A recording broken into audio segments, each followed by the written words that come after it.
tarde a todos os alunos dos Bastidores da História.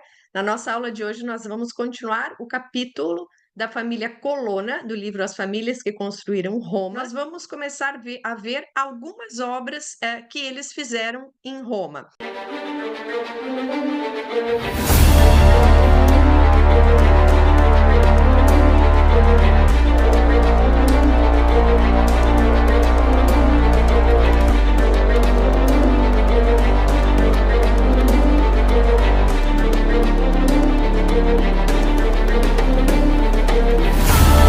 Então, essa aqui é a entrada da igreja. Lá no fundo, a gente vê o baldaquino. Esse baldaquino é bem posterior, é do século XVIII, foi feito por Ferdinando Fuga.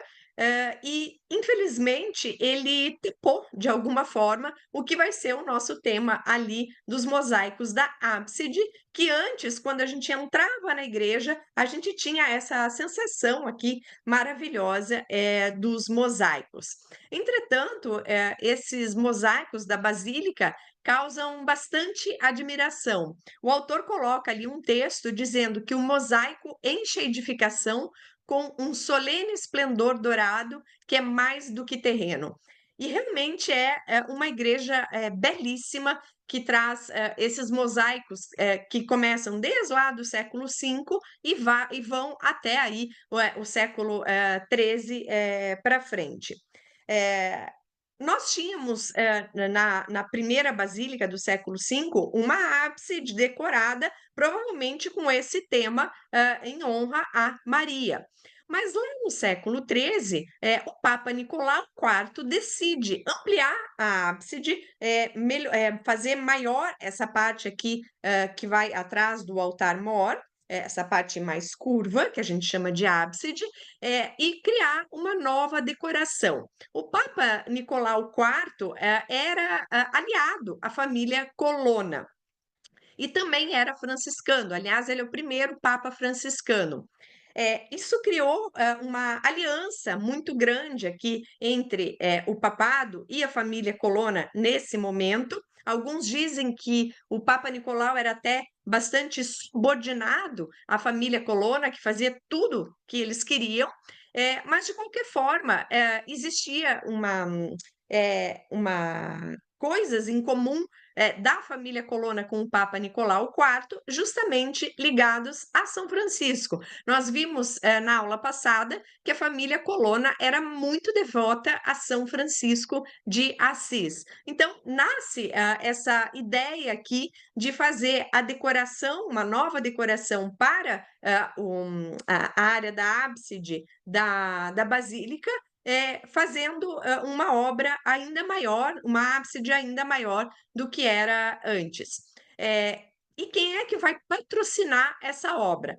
O cardeal Giacomo Colonna e o Papa Nicolau IV, só que claro que principalmente a família Colonna. Nós vimos aqui ao longo do livro que grandes obras em Roma foram financiadas pelos cardeais e não pelo Papa diretamente. Justamente o Papa Nicolau IV queria essa obra e a família Colonna aproveitou o momento para colocar o seu nome ali dentro de uma basílica tão importante, que é uma das basílicas papais de Roma. E esse cardeal, Giacomo Colonna, que ajuda, que patrocina essa obra, era um meio Orsini. A gente falou dele na aula passada. Então, o que isso quer dizer? Que ele tinha sangue da família Orsini, que era a família rival do Papa, da família Colonna. Eram os dois principais rivais, família Colonna e família Orsini.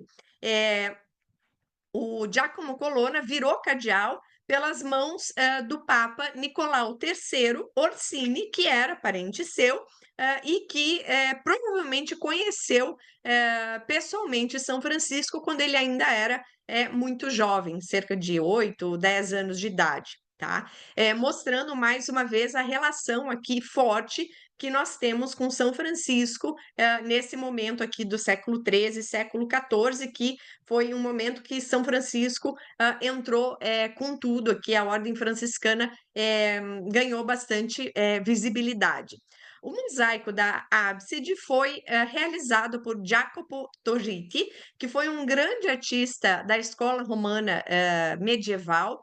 Ele pode ter trabalhado junto com Pietro Cavallini, que era um outro grande nome da arte medieval aqui em Roma. Inclusive, Pietro Cavallini, muitos estudiosos tentam reivindicar que ele tenha adiantado, que ele tenha colocado algumas regras de pintura, de arte modernas e revolucionárias antes do Giotto. Então, ele seria o pai da pintura moderna e não o Giotto, como comumente nós chamamos.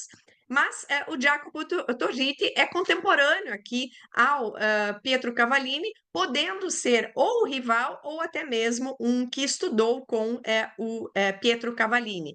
Ali, por que a gente não sabe? Porque, infelizmente, aqui nesse período da Idade Média, nós não temos todas as informações que nós gostaríamos. Então, sobre a vida do Jacopo Torriti, temos poucas informações, mas sabemos que ele foi um grande artista aqui desse período medieval. E ele também era franciscano, essa informação nós temos. Então, ele vai fazer toda essa decoração nova aqui de mosaico da ábside da Basílica de Santa Maria Maior, com alguns temas. Logo aqui no centro, a gente vê Jesus coroando a Virgem Maria.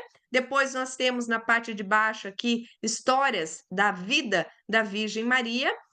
E eu vou mostrar alguns detalhes para vocês. Eu coloquei essa foto aqui para vocês verem como o baldaquino do Ferdinando Fuga cobre o mosaico e a gente quase não consegue tirar. Na verdade, a gente não consegue tirar uma foto da totalidade dele. A gente tem que tirar fotos ali das partes, porque não tem como a gente enxergar ele todo.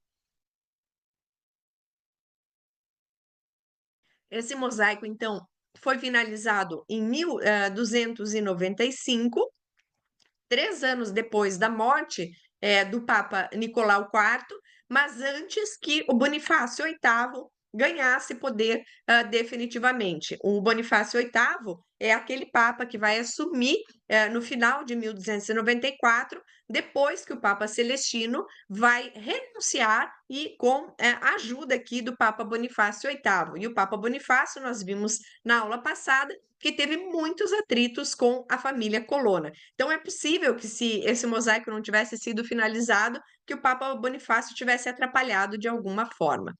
Bem, o Torriti, então, Jacopo Torriti, foi um grande artista da Idade Média aqui em Roma. Antes aqui da Basílica de Santa Maria Maior, ele tinha feito os mosaicos da ábside da Basílica de São João de Latrão, tamanha importância. Basílica de São João de Latrão, naquele momento do século XIII, era a sede pontifícia, era onde ficava a cúria, então um local importantíssimo. Infelizmente, os mosaicos lá da Basílica de São João de Latrão foram refeitos, foram praticamente desmontados, o que existia da época do Torriti, no final do século XIX, pelo Papa Leão XIII. Bem, então, aqui, olhando o nosso mosaico da ábside, que é essa parte aqui curva, que fica no final da nave principal, depois do altar mor, temos ali no centro o tema principal, que é Cristo, Jesus Cristo, com a Virgem Maria. E aqui é interessante que eles aparecem, as duas figuras estão sentadas em um trono duplo.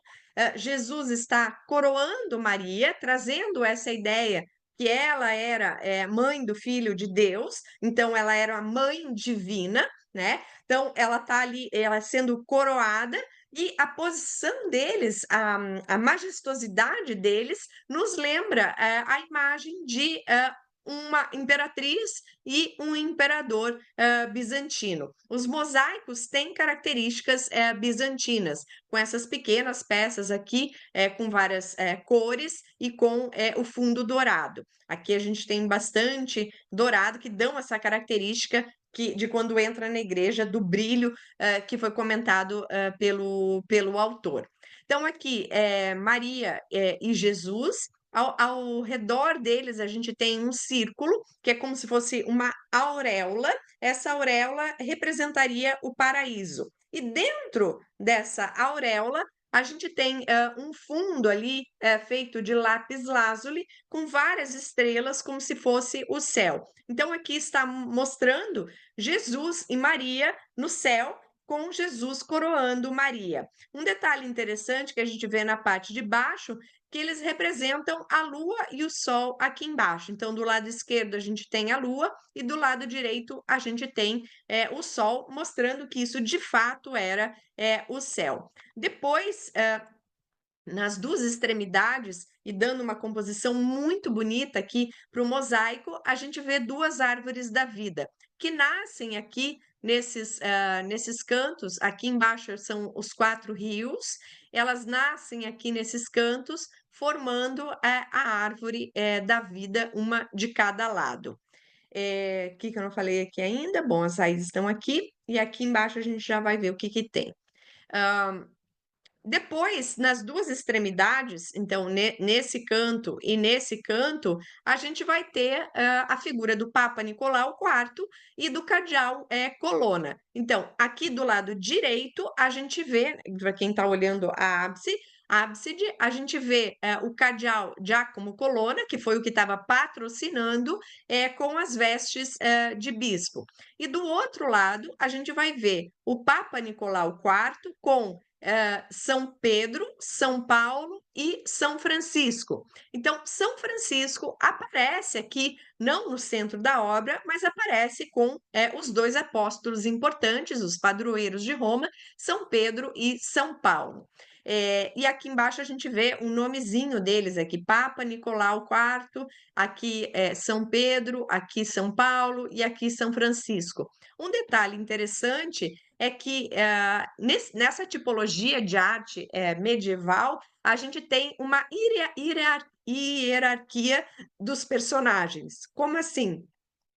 Os personagens que são mais importantes são representados maiores. E depois, assim por diante, eles vão decrescendo. Então, se a gente olha aqui o mosaico inteiro, a gente vê ali Jesus e Maria, que são os dois personagens mais importantes, mais sagrados dessa composição. Depois nós temos na parte de baixo os santos e menorzinho ainda o Papa Nicolau e o cardeal, ou seja, mostrando essa hierarquia divina. Muito comum na Idade Média esse tipo de representação.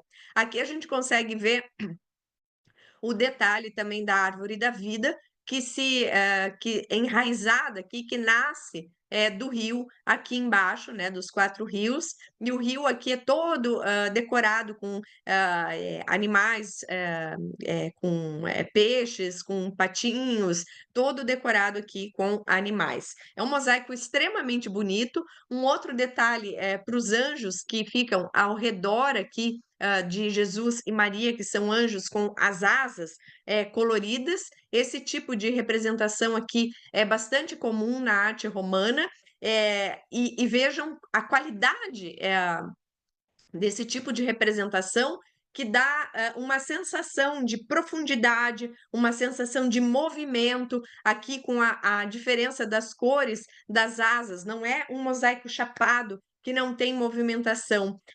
Isso aqui traz para esse período já um momento de transição, que a gente começa a ter características mais naturalistas, características de uma arte que vai aparecer lá, parecendo uma fotografia, quando a gente chegar no período do Renascimento. Mas aqui a gente já vê esses detalhes de composição bastante sofisticados, dando sensação de profundidade, dando sensação do tecido, do rosto das pessoas, que é diferente. A gente tem Pedro, que normalmente é representado mais velho do que Paulo, São Francisco, e o detalhe aqui das asas dos anjos.